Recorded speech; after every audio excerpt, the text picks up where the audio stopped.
જવાબ લખવાની કોશિશ કરી મારા ભાઈ બહેનો. હું બોલવાનું શરૂ કરું.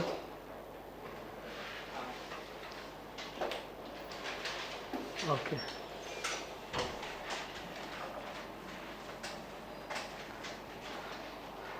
આ કેસ સ્ટડીમાં સ્નેહાબેન એક સિનિયર મેનેજર છે, રાઈટ, અને એણે જે નવું ડેવલપમેન્ટ થઈ રહ્યું છે હોસ્પિટલમાં, એ ડેવલપમેન્ટના સંદર્ભમાં બધા નિર્ણયો લેવાની સત્તા આપવામાં આવી છે. ખાસ કરીને જે ખરીદી કરવાની છે, ખરીદીના સમિતિના અધ્યક્ષ પણ તેમને જ બનાવવામાં આવ્યા છે.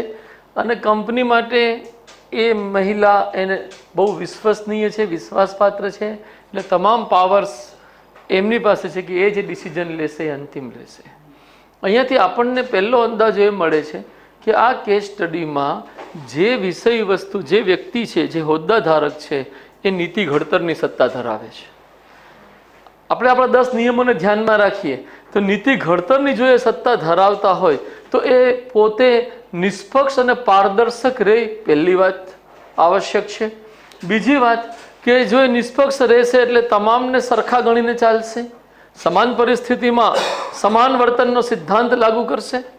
ત્રીજી વાત કે આમાં જે પરિસ્થિતિ બતાવવામાં આવી છે એ પરિસ્થિતિની એક ખાસિયત શું છે કે એનો એક ભાઈ છે જે આ ટેન્ડરની અંતર્ગત બોલી લગાવવાનો છે, અને જ્યારે એ બોલી લગાવશે તો એની કંપની અત્યારે સંઘર્ષ, સ્ટ્રગલ કરી રહી છે સર્વાઈવલનો, તો એને પણ એક કોન્ટ્રાક્ટ મળી શકે એવી કન્ડિશન આવી શકે છે. આ પરિસ્થિતિમાં કેસ સ્ટડી આપણને 3 પ્રશ્નો પૂછે છે કે સ્નેહા કો ક્યા કરના ચાહીએ, what should be Sneha's course of action. હવે અહીંયા મને એવું લાગે છે કે જે મુદ્દો મૂળભૂત આવીને આપણા માટે નૈતિકતાની દ્રષ્ટિથી વિચારવા લાયક બને એ છે કોન્ફ્લિક્ટ ઓફ ઇન્ટરેસ્ટ. નેહાનું વ્યક્તિગત હિત અને જે સંગઠનમાં સ્નેહા કાર્ય કરી રહી છે ત્યાં એ સંગઠનનું હિત. નો ડાઉટ સ્નેહા એક પોસ્ટ ધરાવતી હોવાના કારણે એને સંગઠનના હિતને પ્રાધાન્ય આપવું જરૂરી છે, પરંતુ એને પોતાના ભાઈ પ્રત્યેની લાગણી હોવાના કારણે એનું વ્યક્તિગત હિત એ છે, એ પણ છે. સંગઠનનું હિત પણ એનું વ્યક્તિગત હિત છે. સંગઠનનું હિત, વ્યક્તિગત હિતમાં વિરોધ થાય તો વ્યક્તિ નોકરી છોડી દે, પરંતુ અહીંયા પણ એનું થોડુંક કોન્ફ્લિક્ટ થઈ રહ્યો છે કે એને પોતાના ભાઈનું હિત જોવું કે સંગઠનનું હિત જોવું. તો તમામ ડિસિઝન્સ આપણે જે લેશું એ આધારે હોય કે નોટ બિફોર મી. જ્યારે પણ કોન્ફ્લિક્ટ ઓફ ઇન્ટરેસ્ટની પરિસ્થિતિ સર્જાય ત્યારે વહીવટી આદર્શ એવું જ કહે છે કે આ મુદ્દામાં મારી સામે તમે ન લાવો, કારણ કે આ મુદ્દામાં મારું વ્યક્તિગત હિત પણ જોડાયેલું છે. બની શકે અહીંયા પૂર્વાગ્રહ મારો આવી જાય, અહીંયા મારાથી પક્ષપાત થઈ જાય. તો હવે એ સંદર્ભમાં મારા ભાઈ બહેનો હું એવું માનું છું આ આખા કેસ સ્ટડીના અભ્યાસથી કે બધામાં જ એણે બોલી લગાડી હોય તો એ પરિસ્થિતિમાં જ્યારે નિર્ણય લેવાનો આવે, પહેલો પ્રશ્ન સ્નેહા કો ક્યા કરના ચાહીએ, તો મારી આ પહેલો પેરેગ્રાફ એવી રીતના રજૂ કર્યો છે કે સિનિયર મેનેજર હોવાના આધારે તથા ખરીદીથી જોડાયેલી સમિતિના અધ્યક્ષ હોવાના આધારે તેણે પૂરી નિષ્પક્ષતા અને પારદર્શકતા સાથે નિર્ણય લેવો જોઈએ કે જેથી કંપની દ્વારા તેના ઉપર મૂકવામાં આવેલો વિશ્વાસ જળવાઈ શકે અને એ વિશ્વાસ વધારે સંવર્ધિત થઈ શકે. નિર્ણય લેવાનો મેં આધાર અહીંયા રજૂ કર્યો છે. બીજી વાત, આ દ્રષ્ટિથી હવે હું નિર્ણય શું લઉં, આ દ્રષ્ટિથી સ્નેહાએ કંપનીના હિતમાં જે યોગ્યતમ દેખાતું હોય એ પ્રમાણે નિર્ણય લેવો જોઈએ. તથા આ બાબતમાં ખરીદીથી જોડાયેલી સમિતિ સમક્ષ બોલીમાં સામેલ થયેલી તમામ કંપનીનો ડેટા રજૂ કરી સમિતિની હેઠળ સર્વસંમતિ સાધીને એ રીતે નિર્ણય લેવા જોઈએ કે જેથી તેમની નિષ્પક્ષતાને કોઈ ક્ષતિ ન પહોંચે. ત્રીજી બાબત, બની શકે સમિતિ આની જે બોલી છે એ ખરેખર કોમ્પિટિટિવ હોય અને કોમ્પિટિટિવ હોવાના કારણે એમાં જ કંપનીનું હિત સમાયેલું હોય જે એમના ભાઈ દ્વારા રજૂ થયેલી છે, રાઈટ. તો એ વસ્તુ એને ધ્યાનમાં, સમિતિ જો નિર્ણય લે છે સર્વસંમતિથી તો પછી એનો ઓબ્જેક્શન લેવાનો કોઈ અર્થ નથી. આ માટે જે સમયે સ્નેહાના ભાઈને જ કોન્ટ્રાક્ટ આપવા અંગે સમિતિમાં વિચારણા થઈ રહી હોય એ સમયે પૂરી નિષ્પક્ષતાથી તેમજ વ્યાવસાયિક નૈતિકતા જળવાય એ રીતે તેમણે આ વિચારણામાં સામેલ ન થવું જોઈએ અને સમિતિના અન્ય સભ્યોના મતના આધારે જ પોતાના ભાઈના પ્રસ્તાવ ઉપર સમિતિના નિર્ણયને સ્વીકારવો જોઈએ. સ્નેહાએ આ કરવું જોઈએ, બરાબર.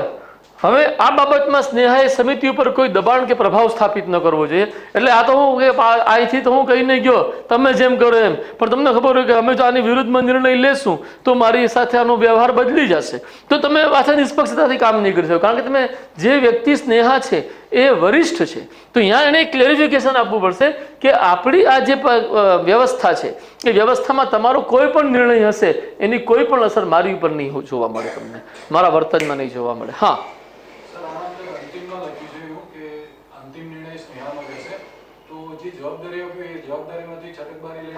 છટકબારી નથી.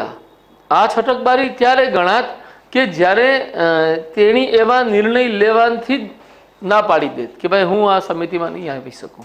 એને તો સમિતિના તમામ અન્ય મુદ્દાઓ ઉપર તો વિચારણા કરશે જ, પરંતુ આ આદર્શ જ છે કે જ્યારે કોન્ફ્લિક્ટ ઓફ ઇન્ટરેસ્ટ હોય, માની લો કોઈ ન્યાયાધીશ સમક્ષ કોઈ કેસ સુનાવણી માટે આવ્યો, આપણા ભારતની અંદરની વાત કરું, તો એ ન્યાયાધીશ સાહેબનું અગર કોઈ એવું લાગશે કે ભાઈ અહીંયા કોઈ એના ઓળખીતા છે યા કંઈ પણ એવું છે, તરત જ એ લખીને મોકલશે પોતાના ચીફ જસ્ટિસને, નોટ બિફોર મી. ભાઈ ગળે ઉતરે છે આખો આ વિચાર. 4 મુદ્દા થયા. પહેલા પ્રશ્નનો જવાબ આપણો આ રીતના રહેશે. હવે બીજા પ્રશ્નનો જવાબ, वो जो करना चाहती है उसे कैसे उचित सिद्ध करेगी. રાઈટ. હવે એ શું કરવા ચાહે છે આપણી દ્રષ્ટિથી, તો કે એ આ બેઠકમાં સામેલ નથી થવા માંગતી. તો બની શકે ને એના વરિષ્ઠ કહે કે ના, તમે જે નિર્ણય લેશો એ નિષ્પક્ષ જ હશે, અમે તો અમારો ભરોસો કરીએ, તમે તમારા ભાઈને આપશો તોય અમારો વિશ્વાસ છે. રાઈટ. તો એ શું, એ કઈ રીતના ઉચિત સિદ્ધ કરશે? વ્યક્તિગત સંબંધ અને હિતને ધ્યાને રાખીને સ્નેહાની ઈચ્છા એવી હોઈ શકે છે કે આ કોન્ટ્રાક્ટ તેના ભાઈને મળે, પરંતુ આ ઈચ્છા તેના સિનિયર મેનેજર તરીકેની ફરજોથી મોટી દેખાતી નથી. આવી સ્થિતિમાં તે પોતાના વરિષ્ઠ પદાધિકારી સાથે તથા સમિતિના અન્ય સભ્યો સાથે પૂરી પારદર્શકતાથી પોતાના વ્યક્તિગત હિતની બાબત રજૂ કરીને એવું કહી શકે કે તે પોતાના ભાઈના પ્રસ્તાવના કેસમાં વિચારણા અને નિર્ણય લેવા માટે સામેલ થઈ શકે નહીં. રાઈટ. બીજી વાત, કારણ કે ભાઈ છે મારો, એ પહેલે તો એ ઉચિત સિદ્ધ કરશે કે આ મારો આમાં વ્યક્તિગત હિત છે. બીજું, આ વિચારને ઉચિત સિદ્ધ કરવા માટે સ્નેહા એવો તર્ક રજૂ કરશે કે આ બોલીના સંબંધમાં નિર્ણય લેવાની સ્થિતિમાં તે હિતોનો વિરોધાભાસ જોઈ રહી છે. That is called conflict of interest. અને વ્યાવસાયિક સત્યનિષ્ઠાના આધારે તે આ બાબતના નિર્ણયમાં કોઈ ભાગીદારી કરી શકશે નહીં. एग्री. इस मामले में चिकित्सा नैतिकता कैसे निहित व्यक्तिगत हित से युक्त है. अंग्रेजी में बोलिए, in this case how is medical ethics compromised with vested personal interest. તો થઈ શકે છે કઈ રીતના એ આપણે બતાવવાનું આવશે કે ભાઈ ચિકિત્સા નૈતિકતા છે શું. તો ચિકિત્સા નૈતિકતાનો સંબંધ મેડિકલ સાધનોની અધિકતમ ગુણવત્તા, પછી જ્યારે આપણને ઇમરજન્સી હોય એની સમયબદ્ધતા, ટાઈમે કામ લાગવું જોઈએ, ટાઈમે બગડી ગયું બાકી સારું હતું. રાઈટ. આપણે નહીં, જ્યારે કે પેપર દ્વારા બેઠા ત્યારે જ આપણને ભૂલાઈ ગયું, બાકી બધું યાદ હતું. તો એનો કંઈ અર્થ જ નહીં મારા ભાઈ બહેનો. સમયબદ્ધતા, કુશળતા, એફિશિયન્સી અને કરકસરતાની સાથોસાથ માનવતા તેમજ અસરકારકતા સાથે પણ છે. જો આ વાતને સમજવા માટે થોડોક તમારા દ્રષ્ટિને હું નવી વાતોથી જોડવા માંગીશ કે કોઈ બાબત બહુ, કોઈ મશીન બહુ એફિશિયન્ટલી કામ કરે છે, કોઈ એ મશીન સસ્તામાં પણ મળી રહ્યું છે, પરંતુ એની અસરકારકતા ઓછી છે અને કેસ બગડી જાય એવી પણ કન્ડિશન ક્યારેક 100 કેસમાંથી 1 કેસમાં થાય છે. તો વી કાન્ટ એક્સેપ્ટ. એક કેસ પણ જો બગડે છે તો એને આપણે સ્વીકાર કરી શકીએ નહીં આ કેસમાં. કેમ? તો કે આ વ્યક્તિના જીવનથી જોડાયેલો મુદ્દો છે. જીવન અને મૃત્યુનું જોખમ અહીંયા સમાયેલું છે. અચ્છા, જીવન અને મૃત્યુના જોખમ સિવાય સારવારમાં થતી ડીલે અને એ ડીલેથી શરીરના અંગોને થતા નુકસાનના મુદ્દાઓ પણ જોવા પડશે કે નહીં? કે ભાઈ 2 મહિનામાં આની સારવાર થઈ શકે એમ હતી, પણ હારું 1.5 વર્ષ લાગ્યું. પગમાં માની લો હાડકું તૂટી ગયું હતું અને સરખું કરવામાં 2 મહિનામાં થઈ શકતું હતું, પરંતુ થોડી બેદરકારી લઈ ગઈ, મશીન આવા હતા અને આમ થયું. એટલે પછી મેં એ સંદર્ભમાં આવી સ્થિતિમાં જો વ્યક્તિગત હિતને ધ્યાને રાખીને સ્નેહા દ્વારા પોતાના ભાઈને જ કોન્ટ્રાક્ટ આપી દેવામાં આવે તો તેનાથી કોઈ રોગીના જીવનને ખતરો ઊભો થઈ શકે છે. આ સાથે જ કોઈ રોગીની સારવાર પ્રક્રિયા પણ પ્રતિકૂળ રીતે પ્રભાવિત થઈ શકે છે, જે ચિકિત્સા નૈતિકતાનું સ્પષ્ટ ઉલ્લંઘન જ ગણાશે. 2 મહિનાની બીમારી 6 મહિને દૂર થાય એ પણ ચિકિત્સા નૈતિકતાનું તો ઉલ્લંઘન જ છે. ત્રીજી વાત, વ્યાવસાયિક નૈતિકતાના ધોરણો જ એવું સ્થાપિત કરે છે કે સંગઠનમાં વ્યક્તિ પોતાના વ્યક્તિગત હિત માટે નહીં પરંતુ સાંગઠનિક હિતમાં કાર્ય કરતો હોવો જોઈએ. આમાં પણ જ્યારે વાત આરોગ્ય અને ચિકિત્સાની હોય તો આ વ્યાવસાયિક નૈતિકતાનો મુદ્દો વધુ સંવેદનશીલ બની જાય છે કે જ્યાં વ્યક્તિગત હિતને પ્રાધાન્ય આપવાનો નિર્ણય અનેક લોકોના જીવ માટે જ જોખમી બની શકે છે. સ્થિતિને આવી ગંભીરતાને ધ્યાને રાખીને જ સ્નેહાએ દરેક નિર્ણય લેવો જોઈએ. ઉપર નબી આપણે લઈ લીધા છે.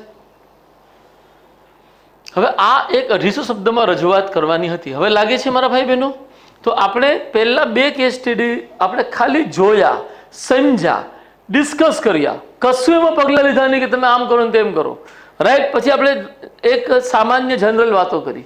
ત્રીજી કેસ સ્ટડીથી આપણે એ સ્ટેજમાં આવી ગયા છીએ કે જેમાં આપણે જવાબ આવી રીતના લખી શકાય, એક ઉદાહરણ જોયું. ચોથી કેસ સ્ટડીથી આપણે પોતે લખવા લાગ્યા છીએ. એ વાત ગળે ઉતરે. હવે તમે આમાં શું લખ્યું હતું, શું નહોતું લખ્યું, એ તમે જોઈ શકો છો અને તમને ખુદને એક દ્રષ્ટિ મળી હશે.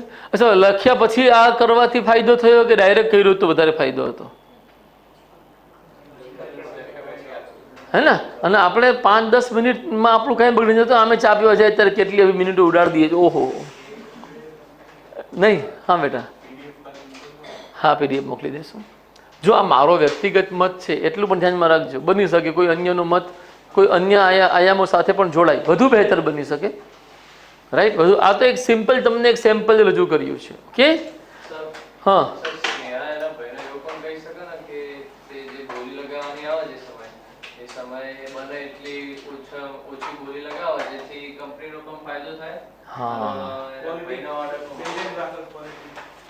ગોપનીયતા નો આદર્શ એ બતાવે છે કે ડિસિઝન મેકર જે છે એ માહિતી લીક નહીં કરે. અને એટલે જ દરેક મંત્રી જ્યારે પદ ઉપર આવે ત્યારે ખાલી પદની શપથ નથી લેતો, પદની સાથોસાથ ગોપનીયતાની શપથ પણ લે છે. અને જો તમે આ વસ્તુને ગોપનીય નહીં રાખો તો એ પણ તમારો ભ્રષ્ટાચાર છે. ધ્યાનમાં રાખવાનું. સાંગઠનિક સત્યનિષ્ઠા અગર એમ કહે છે કે મારે ઇન્ફોર્મેશન ન દેવી જોઈએ તો ન દેવાય.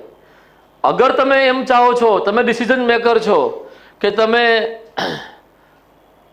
તમારા ભાઈને માહિતી આપવા માંગો છો, તો તમારું કર્તવ્ય એ છે કે આખી પ્રક્રિયા સામે લાવી દો. કોના કેટલા કોન્ટ્રાક્ટમાં શું પ્રસ્તાવ આવેલા છે, અને એકવાર મૂકી શકાશે, બીજી વાર નહીં મૂકી શકાય. બાકી બરાબર છે. અને આ પ્રાઇવેટ કંપની છે એવું બતાવીને એને એવું વાક્ય પણ લખી દીધું કેસ સ્ટડીની અંદર કે ન્યૂનતમ બોલી લગાડવાવાળાને જ આપવું જરૂરી નથી. એ શું કામ લખ્યું એમણે? કે ગમે તે બોલી હોય મળી જશે. મેં સાંભળેલી વાત છે અને સાચું છે કે ખોટું મને ખબર નહીં, મને ડિટેલ ખબર નહીં, પણ એવું મેં સાંભળ્યું કે સોમનાથ ટ્રસ્ટના એક ચેરમેન હતા. એ ચેરમેનના દીકરાને જ સોમનાથ ટ્રસ્ટના કામગીરીના કોન્ટ્રાક્ટ મળતા. Where is ethics? તમે મંદિરમાં? વાહ, છોડો. એટલે ક્યાંય પણ કોઈ ધાર્મિક હોદ્દો લેવામાં 7 વાર વિચારવું. વ્યક્તિગત અને સાંગઠનિકના ભેદ આવશે.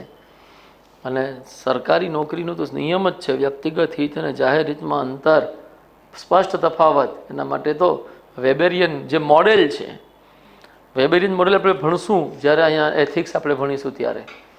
રાઈટ. વેબેરિયન મોડેલના મૂળભૂત 7-8 લક્ષણોમાં એક લક્ષણ આવે વ્યક્તિગત હિત અને જાહેર હિત વચ્ચે સ્પષ્ટ તફાવત. મારું વ્યક્તિગત હિત સંગઠનમાં મારા પગાર સુધી સીમિત છે.